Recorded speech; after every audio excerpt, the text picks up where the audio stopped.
ഒരു കിലോന് കോഴിയിറച്ചി വാങ്ങി മസാലയൊക്കെ തേച്ച് പൊരിച്ചെടുത്താൽ എത്ര തൂക്കം കിട്ടും? അതാണ് കേട്ടോ നമ്മളിന്ന് നോക്കുന്നത്. പല സ്ഥലത്തും നമ്മൾ കണ്ടിട്ടുണ്ട് 100 ഗ്രാമിനൊക്കെ 60 രൂപയൊക്കെ കൊടുക്കുന്നത്.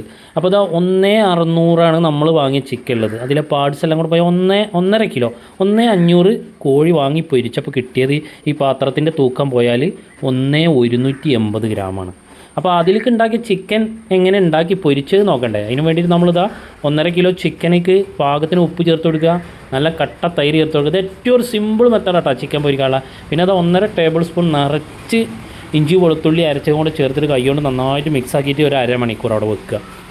ഈ അരമണിക്കൂർ കഴിഞ്ഞതിന് ശേഷം അതിലേക്ക് ഒരു കോഴിമുട്ട മൊത്തമായിട്ടിട്ടാൽ പിന്നെ അത് അതിലേക്ക് 2 ടേബിൾ സ്പൂൺ കാശ്മീരി ചില്ലി പൗഡറും 2 ടേബിൾ സ്പൂൺ കോൺഫ്ലവറും കൂടെ ചേർത്ത് കൊടുത്തേ. എന്നിട്ട് അതിലേക്ക് 1 ടേബിൾ സ്പൂൺ കുരുമുളക് പൊടി, 1 ടേബിൾ സ്പൂൺ മഞ്ഞൾപ്പൊടി, 1/4 ടീസ്പൂൺ ഗരം മസാല, ഇതെല്ലാം കൂടെ ചേർത്ത് കൊടുക്കുക. കൈകൊണ്ട് നല്ല രീതിയിൽ മിക്സ് ചെയ്യുക. ഇതിലേക്ക് വിനാഗിരി ഒന്നും ചേർക്കണ്ട കേട്ടോ. നമ്മൾ ആ തൈര് ചേർത്ത് തന്നെ അത്യാവശ്യം ഇത് നല്ല സോഫ്റ്റ് ആയിട്ടുണ്ടാവും ചിക്കൻ. അങ്ങനെ അത് മസാലകളെല്ലാം തേച്ചിട്ട് 1 മണിക്കൂർ അവിടെ മാറ്റി വെക്കുക. ചുരുങ്ങിയത് 1 മണിക്കൂർ ഇട്ടാൽ 1-2 മണിക്കൂറൊക്കെ വെക്കുക.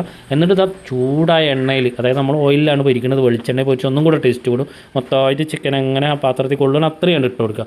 ചിക്കൻ പൊരിക്കാൻ ഏറ്റവും നല്ലത് എന്താണെന്ന് പറയുക, നല്ല കുണ്ടുള്ള പാത്രത്തിൽ മുങ്ങിക്കിടുന്ന് പൊരിയണം കേട്ടോ. അപ്പോഴാണ് നല്ല ടേസ്റ്റ് കിട്ടുക. ചിക്കൻ ഇതാ നമ്മൾ മസാല തേച്ച് ചിക്കൻ എണ്ണയിൽ ഇട്ടിട്ടേ 2 മിനിറ്റ് കഴിഞ്ഞതിന് ശേഷം ഇളക്കാൻ പാടുള്ളൂ കേട്ടോ. എന്നിട്ട് ഇത് ഏകദേശം വെന്ത് വരുമ്പോഴേക്ക് പച്ചമുളക് അതേപോലെ കറിവേപ്പില എല്ലാം കൂടെ ഇട്ടിട്ട് നല്ല വെന്തതിന് ശേഷം കൊണ്ട് കോരി മാറ്റുക. എന്നിട്ട് നമ്മൾ ഒരല്പം എന്തെടുക്കുക, വെളുത്തുള്ളി അങ്ങനെ എടുക്കട്ടെ, തൊലിയൊന്നും കളയണ്ട, കുത്തിച്ചാച്ചിട്ട് ആ ചിക്കൻ്റെ ആ മസാലയിലൊന്ന് കുഴച്ചിട്ട് ഈ എണ്ണയിൽ തന്നെ ഒന്നും കൊണ്ട് പൊരിച്ചെടുത്താൽ ഭയങ്കര ഫ്ലേവർ ആയിക്കോട്ടെ. ആ ഏരിയയിൽ തന്നെ ഭയങ്കര മണമായിരിക്കും. എന്നിട്ട് അത് ആ ചിക്കൻ പൊരിച്ചതിൻ്റെ മേലെ കട്ട് കൊടുക്കുക.